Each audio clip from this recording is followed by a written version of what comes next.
عندي بقى اعتراف، وعايزه اي حد عمل اللي انا عملته ده وحصل له نفس اللي حصل لي يقول لي. في بدايه السنه كده، كنت انا قلت، وده كان المتعارف عليه، ان الناس بتعمل ادفنت كالندر، اللي هو بيجيب زي لوحه كده وبيحطوا فيها كل الصور بتاعت الحاجات اللي هو عايز يحققها السنه دي.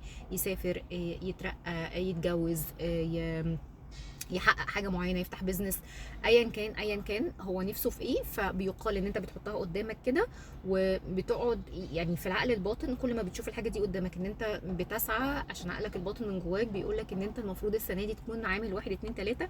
ومش شرط ان انت تحقق كلهم، بس على الاقل ايه، بتحقق حاجه منهم. انا اوريدي عملت كده، وايه اللي حصل؟ ما حققتش ولا اي حاجه. بس انا بصراحه ما حطيتهاش قدامي، انا حطيتها على الباك جراوند بتاعه الموبايل. فما اعرفش هل ده كان صح ولا غلط. انا حققت اي حاجه من الحاجات اللي انا كنت حاطاها دي ولا اي حاجه؟ هل انا حققت حاجه تاني؟ الحمد لله، الحمد لله، الحاجه الحمد لله، ويمكن الحمد لله، يمكن الحمد لله، الحمد لله احسن. وطبعا ده في الاول وفي الاخر بيبقى راجع لاختيارات ربنا سبحانه وتعالى، مش اختياراتنا احنا.